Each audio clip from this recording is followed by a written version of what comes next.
It was so funny. Well, it wasn't really that funny. Remembering us crashing into on the roundabout, because before it was built, we could just go straight out of Henley and onto the M4 to go into London. She endured 2 physically and mentally abusive marriages for years, and now she's revealing details about her painful experience.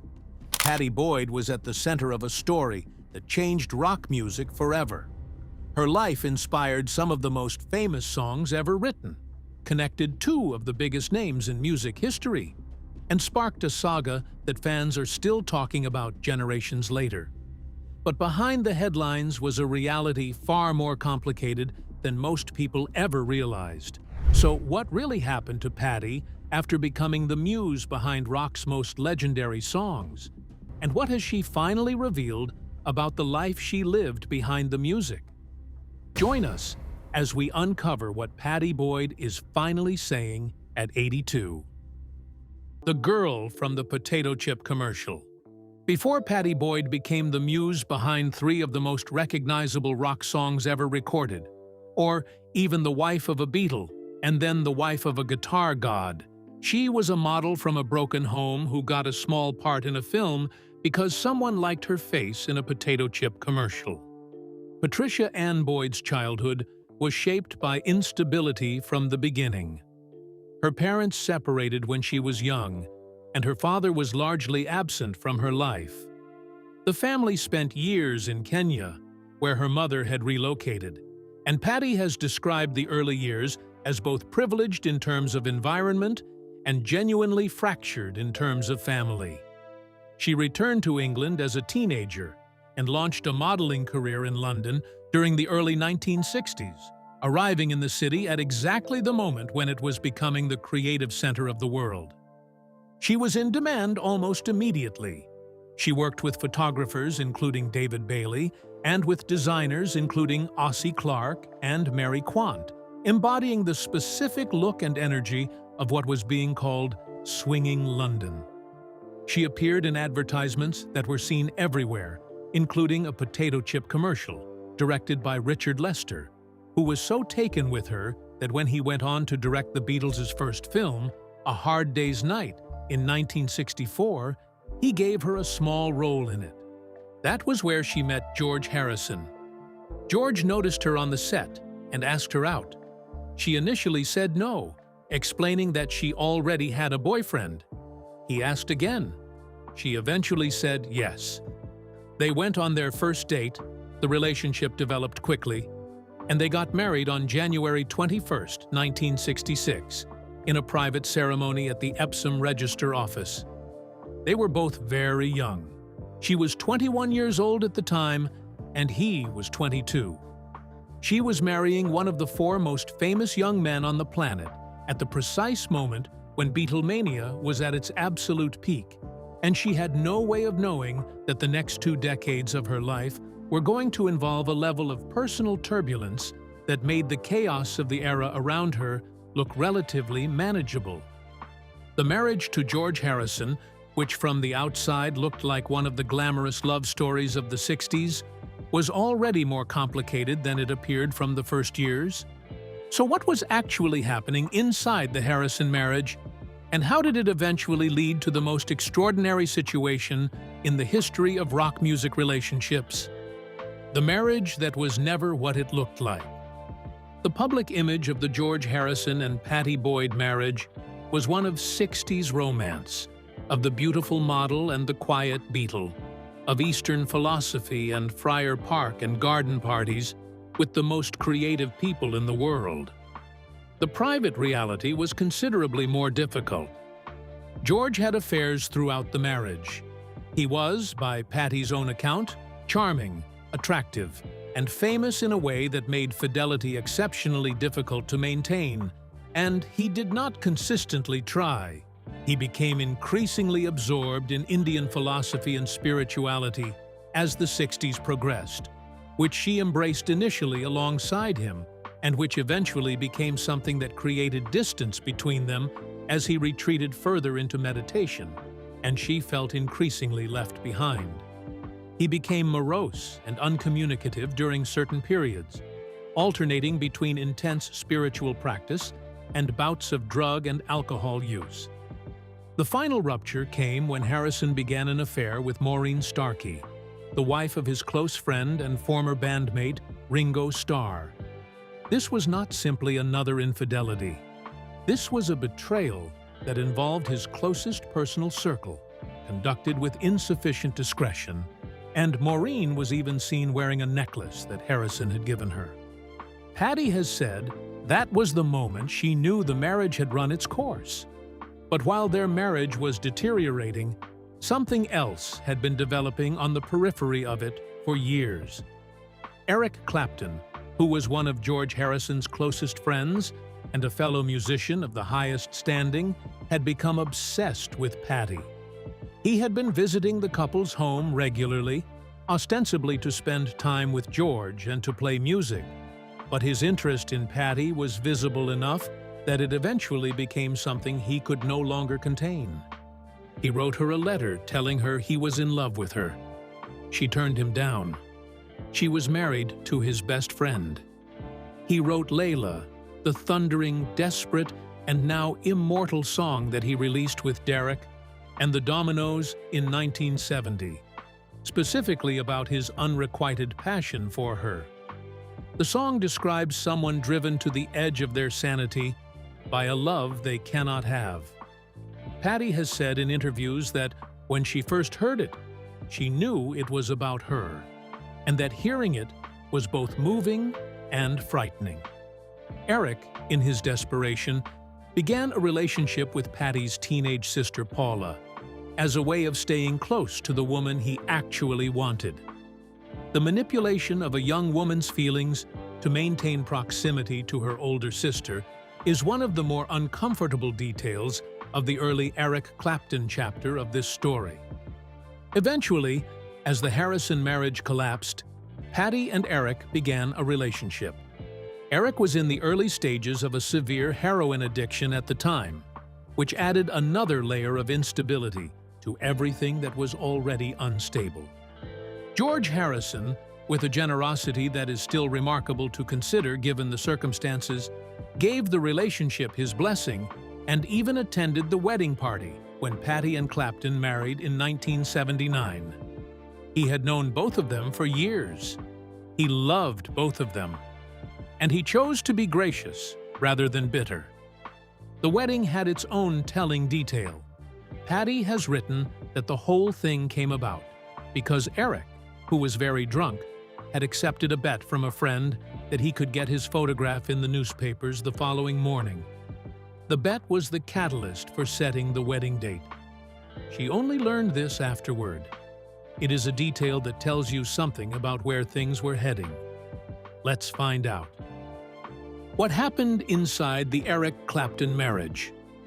When Pattie Boyd married Eric Clapton on March 27, 1979, she was stepping from one complicated situation into another.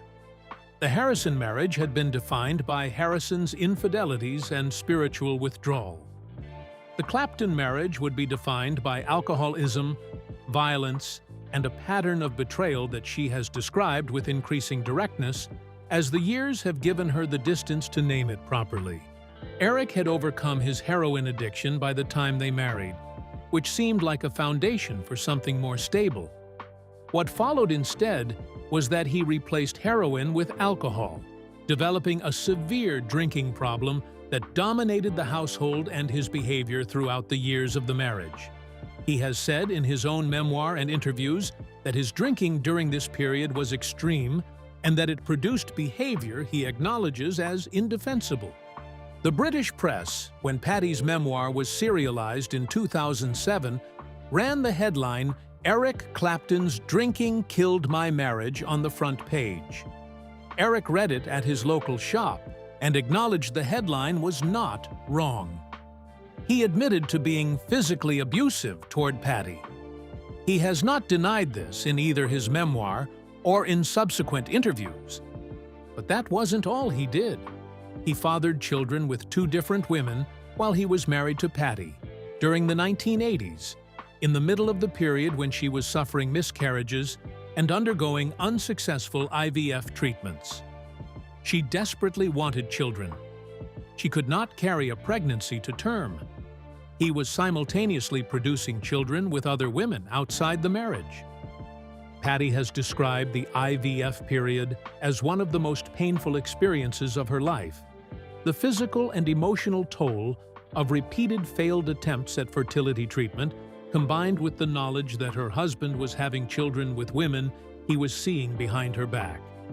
The specific combination of those two things happening at the same time is the kind of detail that does not require elaborate framing. It speaks for itself. She has said in interviews that she accepted Eric's behavior for a long time without fully recognizing what she was accepting or how narrow and diminished her life was becoming inside it. She came home once to find Eric sitting beside a model, visibly drunk, and he told her to leave because they were having an intimate conversation. She left.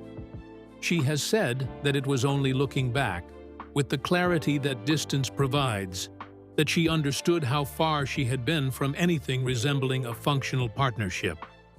The marriage ended in divorce in 1989 after 10 years.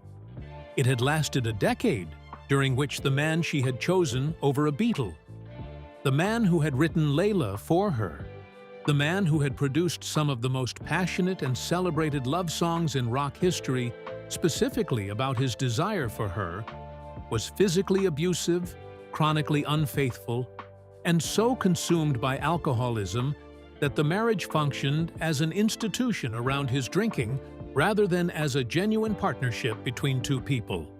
Now that you understand what the Clapton marriage actually contained beneath the famous songs and the glamorous public image, here is the question that most people who know this story eventually land on.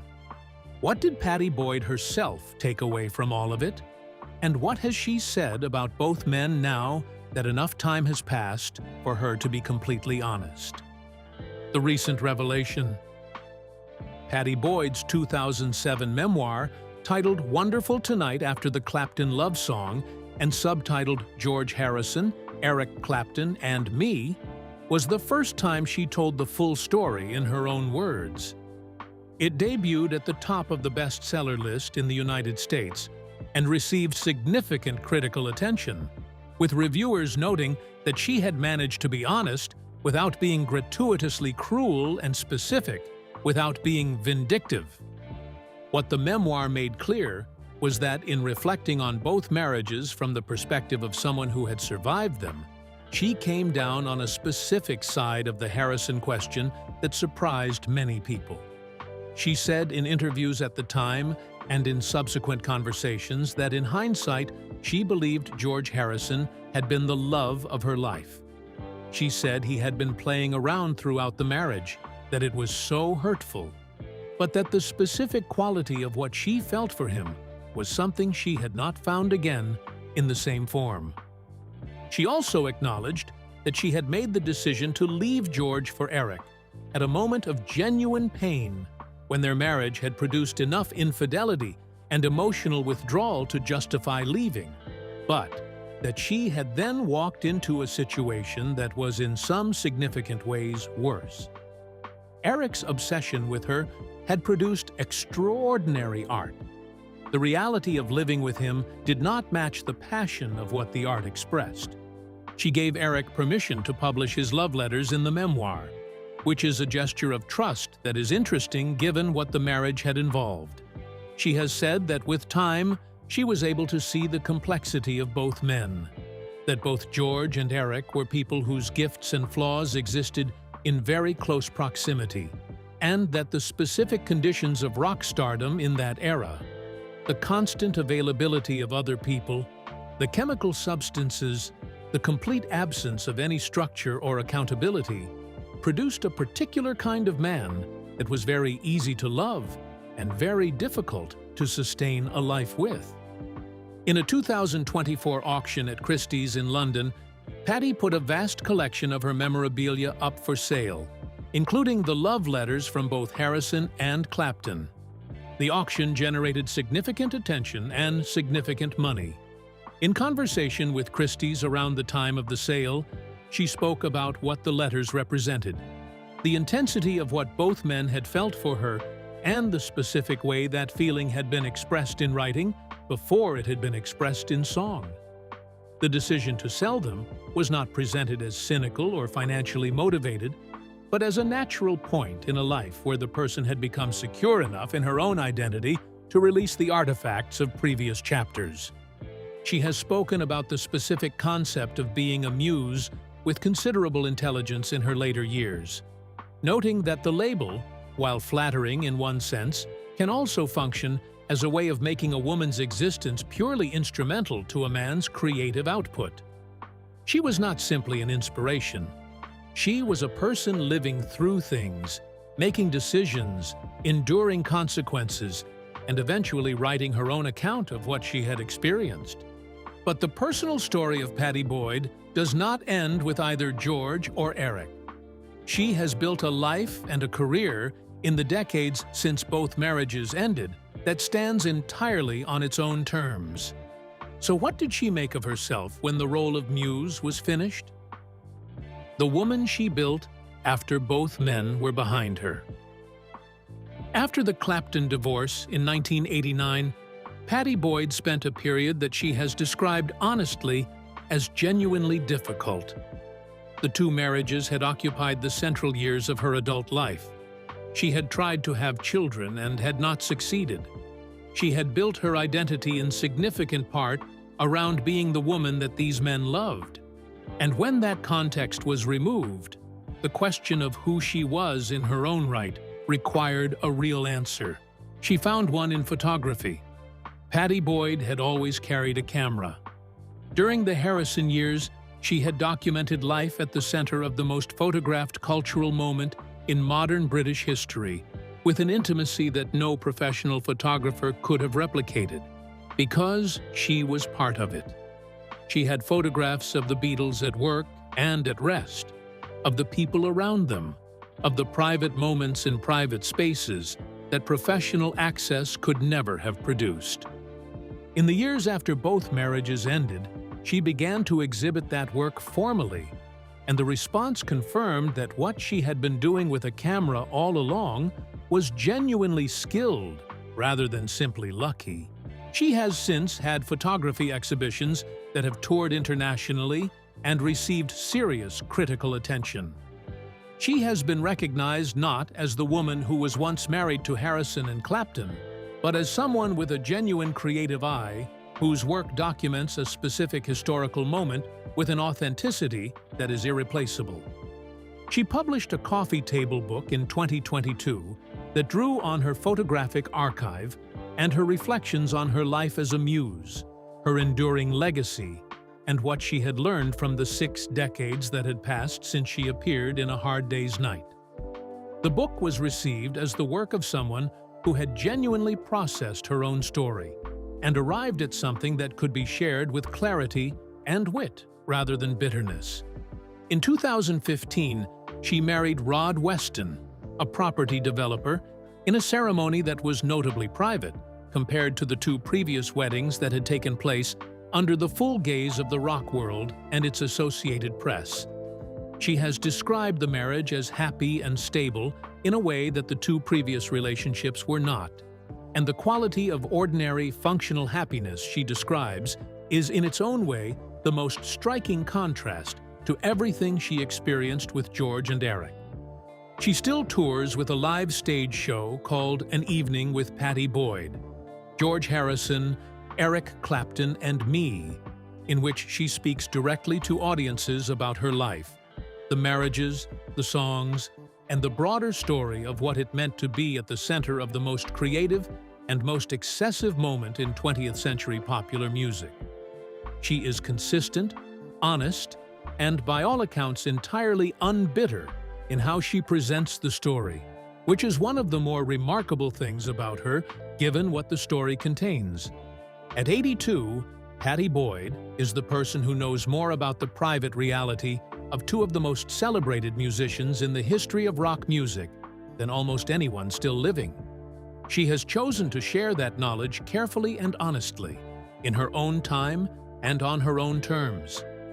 The songs she inspired are still playing. The marriages they came from were not what the songs suggested, and the woman who lived through both of them is still here, still working, and apparently happier now than she was during either of the relationships that made her famous. What do you think of how Pattie Boyd has handled everything she went through? Has George and Eric ever publicly apologized to her for the traumatic marriage they put her through? Share your thoughts in the comments below. Remember to like, share, and subscribe for more. Also, click the next video showing on your screen. You will enjoy it.